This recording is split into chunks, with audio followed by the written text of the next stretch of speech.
I also propose that equally, Parliament, the judiciary, and county governments, working with the National Treasury, also undertake budget cuts and austerity to ensure that we do live within our means, respecting the very loud message that is coming from the people of Kenya.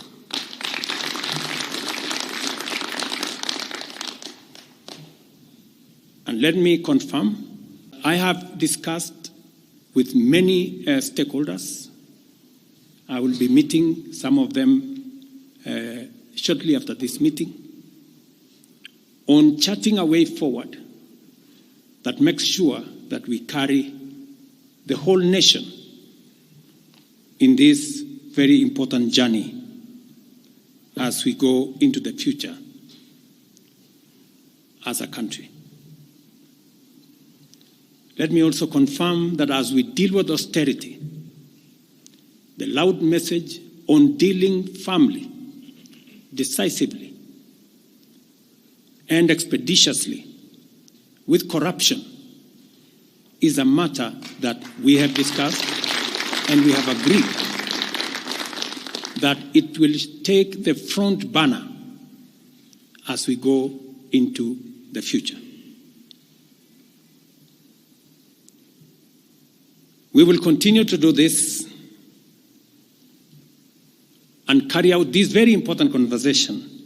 And I want to remind us that we should proceed within the foundational principles upon which our nation is founded, namely constitutionalism, adherence to the rule of law, and respect for constitutional institutions. We must continue to operate within the parameters of the law. I thank you.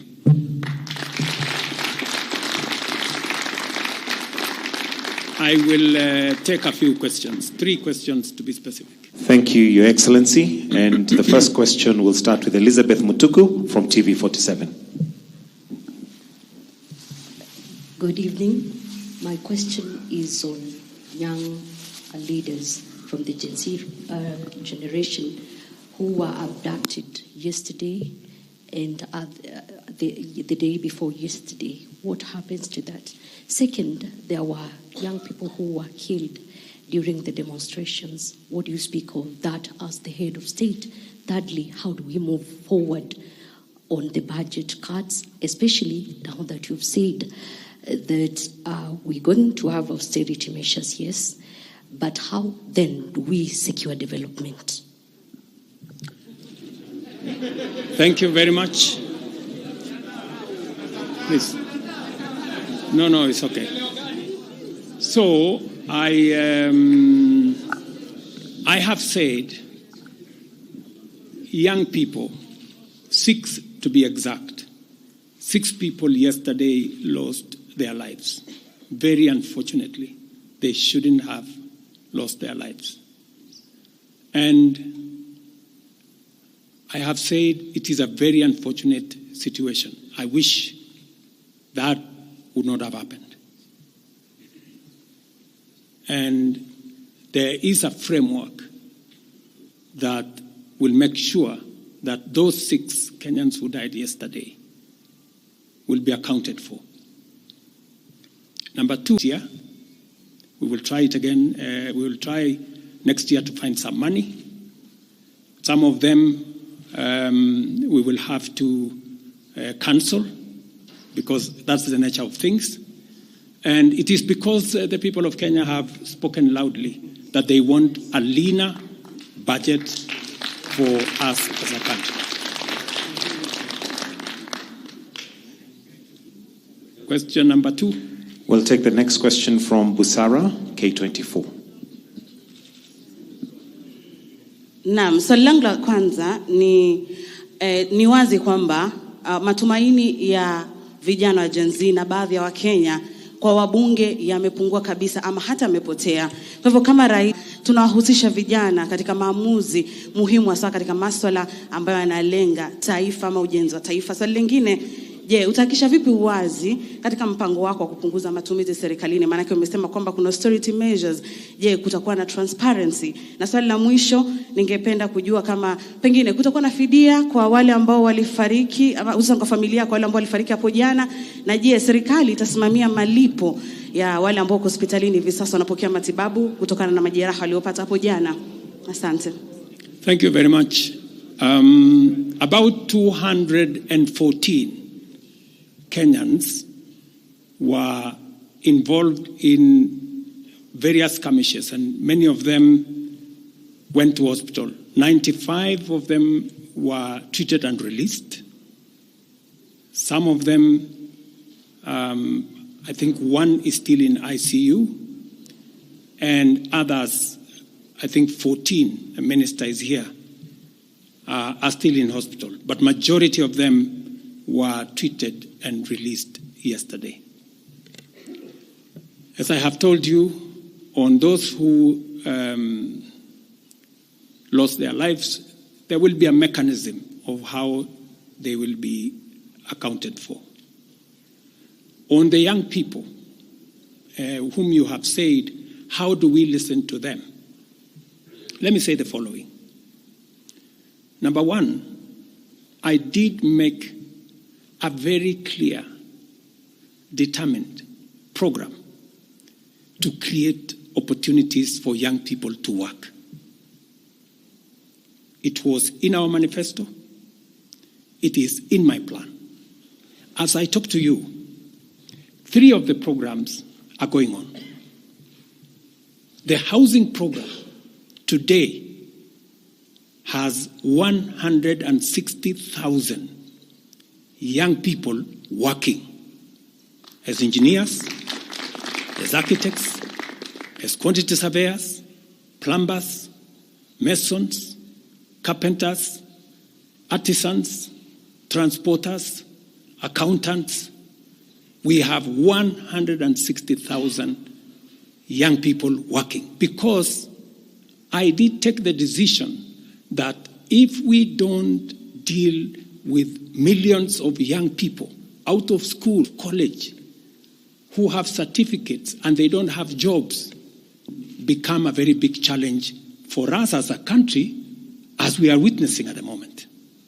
All the young people you see are looking for opportunity. They are looking for jobs. And that is why our housing program, once it is fully rolled out, we will have a minimum of 500,000 young people working in our housing program. Number 2, I have been very clear on making sure that additional to our housing program is our digital infrastructure, the digital superhighway, the digital hubs, and the whole ecosystem of what we are doing in creating digital jobs.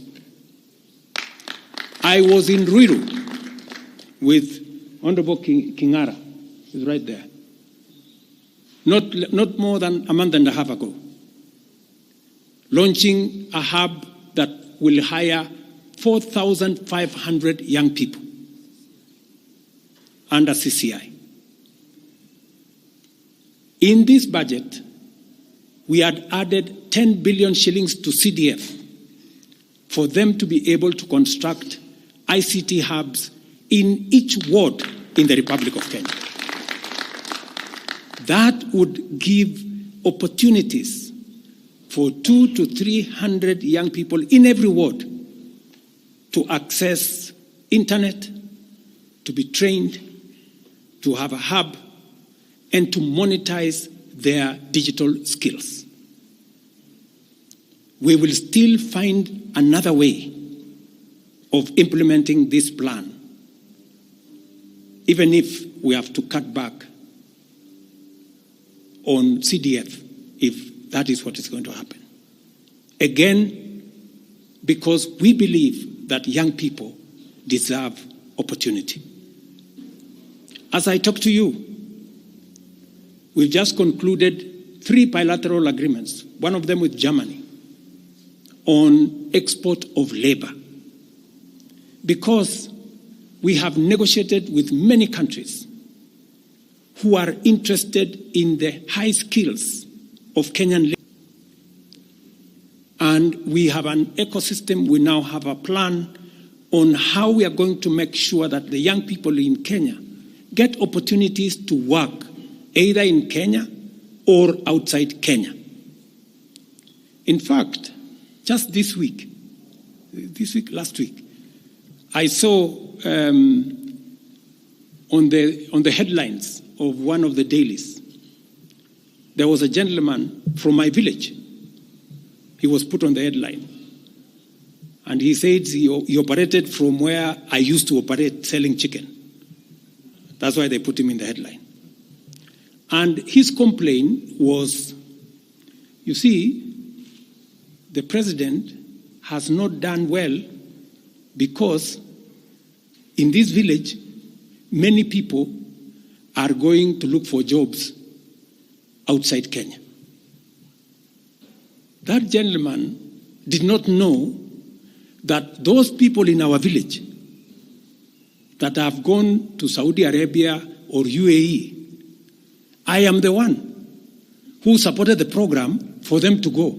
When we committed ourselves to making sure that we create opportunities for young people to work, we meant it. So we have a program on housing, we have a program on digital jobs, we have a program on export of labor, we have a program on the whole manufacturing sector. Let me give you another example. Now I'm talking this as a leader. We deliberately, last year, said we cannot continue to manufacture in Kenya. One of them was clinker, cement, furniture, steel. The last 1 year, very many, in fact 5 to be specific, companies have sought licenses in Kenya to do clinker, to do cement. And last year, because of what we did, we reduced the import of clinker by 95%. We saved foreign exchange. I was in West Pokot with my minister. I'm sure the members of West Pokot, they are here. They were there with me in West Pokot, opening a clinker factory that now hires 2,500 young Kenyans, with another almost 2,000 as drivers, support staff,